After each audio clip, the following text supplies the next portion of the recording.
নমস্কার, সোনার কাছার YouTube channel এবং ফেসবুক পেজে সবাইকে স্বাগত জানাচ্ছি। আমি গোপাল দাস সিনহা। আজকে বুধবার বিভিন্ন সংবাদপত্রে প্রকাশিত গুরুত্বপূর্ণ খবর নিয়ে সোনার কাছার হাজির হলো আপনাদের সামনে। এবং প্রতিদিনের নিউজে আপনারা যেসব ফলো করছেন, লাইক কমেন্ট করছেন, সবার নাম এখানে দেখা যাচ্ছে, তাই সবাইকে ধন্যবাদ জানাচ্ছি। তো আজকের ইম্পর্টেন্ট খবরগুলো হচ্ছে: কবরস্থানে মহিলাকে বলপূর্বক ধর্ষণ, 10 বছরের কারাবাস সুনাইয়ের এক বৃদ্ধের। ঘটনাটি কী হয়েছে দেখেন। আইন না জানার জন্য বা আইন না জেনে কী ঘটনা করলে কি হবে, কি আইনের শাস্তি হবে, তা না জানার ফলে, তক্কা না করার ফলে আজকে এক বৃদ্ধের একটা 10 বছরের জেল হাজত হলো। সেই ঘটনাটি সংঘটিত হয়েছে কাছাড় জেলার সুনাই থানা এলাকায়। ঘটনাটি এরকম হয়েছে: কবরস্থানের পাশে এক মহিলাকে বলপূর্বক ধর্ষণের ঘটনায় 60 বছরের পৌরকে 10 বছর কারাবাসের সাজা শোনাল কাছাড়ের জেলা ও দায়রা জজ বিপ্রজিৎ রায়ের আদালত। ধর্ষকের নাম মাতাবুদ্দিন লস্কর। এই পৌরের বাড়ি সুনাই থানা এলাকার ধনীপুর 10 নম্বর ওয়ার্ডে। এই দুঃসাহসিক ধর্ষণের ঘটনাটি ঘটেছিল 2024 সালের 7 মে সন্ধ্যায়। নির্যাতিতা মহিলা ধনাহড়ি এলাকার বাসিন্দা। ঘটনার দিন রাত 7টা নাগাদ ওই মহিলা বাড়ির কাছে একটি দোকান থেকে কিছু সামগ্রী ক্রয় করছিলেন। দোকান থেকে বাড়ি ফেরার পথে মাতাব তার পিছু ধাওয়া করে মাঝপথে একটি কবরস্থানের পাশে মানুষ না থাকার সুযোগে তার পাশে গিয়েই মুখে চাপা দিয়ে ধরে, এরপর বলপূর্বক হুমকি দিয়ে কবরস্থানে টেনে নিয়ে গিয়ে সেখানে বলপূর্বক চরিতার্থ করে পাশবিক বাসনা। এই ঘটনাটি খুবই নিন্দনীয়। এবং আরেকটি অতি নিন্দনীয় ঘটনা হচ্ছে শিলচর চ্যাঙ্কুরি রোডে কালিঞ্জর গ্রামে মঙ্গলবার বিকেলে এলআইসির এজেন্ট প্রভাত সিনহা নামের এক ব্যক্তি আত্মঘাতী হয়েছেন।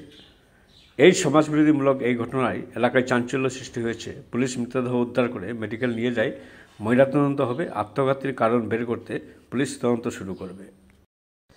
এই ছবিটিতে নরেন্দ্র মোদী বছরে দাঁড়িয়ে রয়েছেন গুজরাটের গান্ধীনগরে রোড শো। সেখানে বললেন, নেহরুর ভুলেই কাশ্মীর সমস্যা।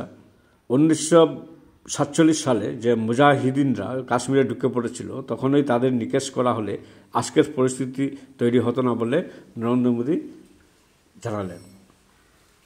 এদিকে গৌরব গগৈকে আসাম প্রদেশ কংগ্রেস কমিটির সভাপতি হিসাবে নির্বাচিত করায় অসম রাজ্যের রাজনীতিতে একটা সরগরম পরিস্থিতি সৃষ্টি হয়েছে। বিজেপির নেতা মুখ্যমন্ত্রী হিমন্ত বিশ্ব শর্মা বিভিন্ন মন্তব্য করে যাচ্ছেন, যা নিয়ে রাজনীতি একদম তুলকামাল পরিস্থিতি সৃষ্টি হয়েছে।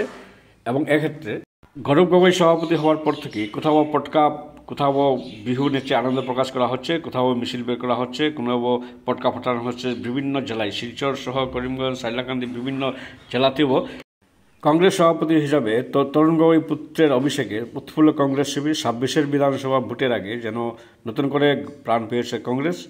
ভূপেন বোরার বদলে গৌরবকে সভাপতি হিসাবে পেয়ে দলের বিধায়করা উৎফুল্ল। তাই আগামী 29 মে রাজ্য তাকে গৌরবকে বিপুলভাবে স্বাগত জানানোর প্রস্তুতি পর্ব শুরু হয়েছে।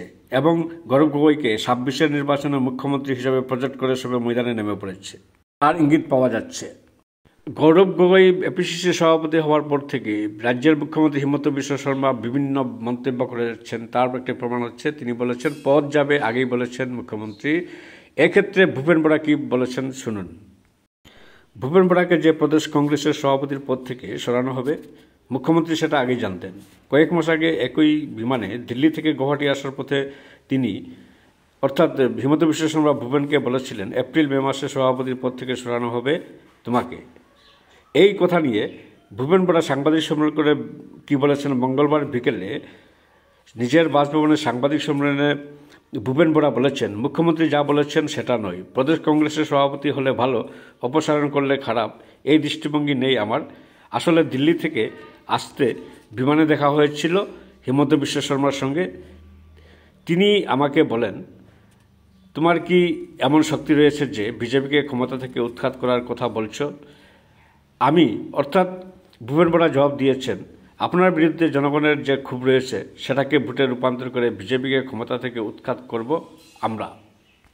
আরেকটি গুরুত্বপূর্ণ খবর হচ্ছে, রাজনীতির কংগ্রেস সভাপতি বদল হতেই ফের জোটের স্বপ্ন ইউডিএফের। অসমের রাজনীতিতে যেন জমে উঠেছে নতুন এক রাজনৈতিক উত্তেজনা। দীর্ঘদিনের স্থবিরতা ভেঙে আলোচনার কেন্দ্রে উঠে এসেছেন সাংসদ গৌরব গগৈ। প্রদেশ কংগ্রেস সভাপতি হিসেবে তার নিয়োগ রাজ্য রাজনীতিতে যেমন সজীবতা এনেছে, তেমনই নতুন করে আশার সঞ্চার করেছে পুরনো রাজনৈতিক মিত্রদের মনে।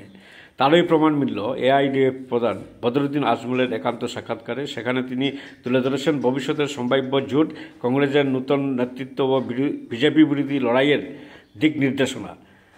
যুগসংঘের সঙ্গে ফোনে সাক্ষাৎকারের শুরুতেই বদরুদ্দিন আজমল তার উচ্ছ্বাস গোপন করেননি। তিনি বলেন, গৌরব গগৈ একজন পরিণত, মাটির সঙ্গে যুক্ত এবং শিক্ষিত রাজনীতিবিদ। তার মধ্যে জাতীয় ও আঞ্চলিক রাজনীতির এক দুর্বল ভারসাম্য রয়েছে। তার এই দায়িত্ব গ্রহণ নিঃসন্দেহে কংগ্রেসের জন্য যুগান্তকারী পদক্ষেপ। বদরুদ্দিন আরও বলেছেন যে, স্মরণ করেন তার ও গৌরবের বাবা অসমের তিনবারের মুখ্যমন্ত্রী ছিলেন, অর্থাৎ তরুণ গগৈ। খবরটি হচ্ছে সবাই সজাগ থাকার জন্য। বাংলায় করোনায় আক্রান্ত 14, পরিস্থিতি মোকাবিলায় বাড়তি নজরদারি। সারা দেশের সঙ্গে গুটি গুটি পাইয়ে বাংলাতেও বাড়ছে করোনা সংক্রমণ। সরকারি পরিসংখ্যান অনুযায়ী মঙ্গলবার দুপুর পর্যন্ত বাংলা অর্থাৎ কলকাতা, পশ্চিমবঙ্গে কোভিড পজিটিভ রোগীর সংখ্যা 14 জন। এর মধ্যে 4 জন শহর কলকাতার। পরিস্থিতি মোকাবিলায় মঙ্গলবার কলকাতা পৌরসভা স্বাস্থ্য বিভাগের সমস্ত আধিকারিকদের নিয়ে জরুরি বৈঠক করলেন পৌরসভার স্বাস্থ্য বিভাগের মেয়র পরিষদ অতীন ঘোষ। সরকারি পরিসংখ্যান অনুযায়ী 19 মে পর্যন্ত রাজ্যে করোনা আক্রান্তের সংখ্যা ছিল মাত্র 1 জন। সেখানে গত 24 মে শনিবার ওই সংখ্যা বেড়ে দাঁড়িয়েছিল 7। রবিবার রাতে তা 11তে পৌঁছয়। মঙ্গলবার তা বেড়ে দাঁড়ালো 14তে। আক্রান্তের সকলের মধ্যে কম বেশি শ্বাসকষ্টজনিত সমস্যা রয়েছে, তাই সবাই সাবধান থাকবেন। যার যত টাকা সে দলের ভোটে খরচ করার ক্ষমতা যত বেশি, সেই দলের জয়ীর সম্ভাবনাও তত বেশি। সেটাই আরও একবার প্রমাণিত হলো দিল্লিতে। রাজধানীর ভোটে জিততে সবচেয়ে বেশি টাকার কড়ি খরচ করেছে বিজেপি। ভোটের আগে রাজ্যে ক্ষমতাসীন দল আপ তুলনায় অনেকটা পিছিয়ে ছিল। নির্বাচন কমিশনে রাজনৈতিক দলগুলি দিল্লির ভোটে খরচের হিসাব দিয়েছে। সেই হিসাব অনুযায়ী রাজধানীতে ভোট প্রচারের জন্য বিজেপি খরচ করেছে 57 কোটি টাকা। তাৎপর্যপূর্ণভাবে কংগ্রেস দিল্লিতে খরচ করেছে প্রায় সমানে সমানে টক্কর দিয়েছে। তুলনায় অনেকটা পিছিয়ে ছিল আপ। কংগ্রেস দিল্লি নির্বাচনে খরচ করেছে 46.18 কোটি টাকা, সেখানে আপ খরচ করেছে মাত্র 14.5 কোটি। রাজ্যসভার প্রার্থী নিয়ে আজ আলোচনায় বিজেপি।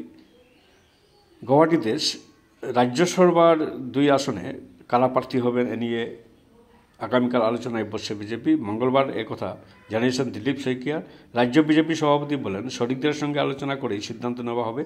অগপর বীরেন্দ্র কুমার বৈশ্য ও বিজেপির মিশন রঞ্জন দাসের রাজ্যসভার মেয়াদ শেষ হচ্ছে। ফলে এ দুটো আসনে প্রার্থী বাছাইয়ের প্রক্রিয়া আগামীকাল থেকেই শুরু করে দিচ্ছে বিজেপি। এদিকে মিশন রঞ্জন দাস এদিন বলেছেন, রাজ্যসভা যাব কিনা 8 জুন পরিষ্কার হয়ে যাবে। সাংসদ হাইলাকান্দিতে সরকারি স্কুলে কমছে পড়ুয়াদের উপস্থিতি, উদ্বিগ্ন শিক্ষা বিভাগ। সিআরসিসিদের তদন্তের নির্দেশ অতিরিক্ত জেলা শাসকের। হাইলাকান্দি সরকারি স্কুলে হঠাৎ করে পড়ুয়াদের উপস্থিতি লক্ষণীয়ভাবে কমে এসেছে। এর ফলে উদ্বিগ্ন হয়ে পড়েছে রাজ্যের শিক্ষা বিভাগ। পরবর্তীতে এর বিরুদ্ধে কী ব্যবস্থা নেওয়া হচ্ছে তা দেখার অপেক্ষায়। বেকার সমস্যা আন্দোলনের ডাক এআইডিওয়াইএ ওর যুব সম্মেলনে। বামপন্থী যুব সংগঠন এআইডিওয়াই এর কাছাড় জেলা কমিটির আহ্বানে মঙ্গলবার শিলচর বৈদ্যশহর সাংস্কৃতিক প্রেক্ষাগৃহে তৃতীয় যুব সম্মেলন অনুষ্ঠিত হয়।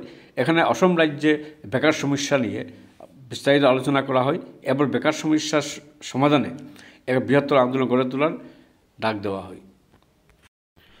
গেমন সেতুর সংস্কারের কাজ চলছে। ফলে আগামী 2 মাস ওই সেতু দিয়ে সব ধরনের যানবাহন সহ সাধারণ মানুষের চলাচল সম্পূর্ণ বন্ধ। বিকল্প ব্যবস্থা হিসাবে কালাইন শিলচর সড়কে যানবাহন চলছে। অন্যদিকে বদরপুর কাটিগড়ার জনগণকে বরাক নদী পারাপারের জন্য সিদ্ধেশ্বর ফেরিঘাটের সেখানে ফেরি চলাচলের ব্যবস্থা করা আছে এবং সেগুলো বিনামূল্যে হবে বলে ঘোষণা করেছেন মন্ত্রী কৌশিক।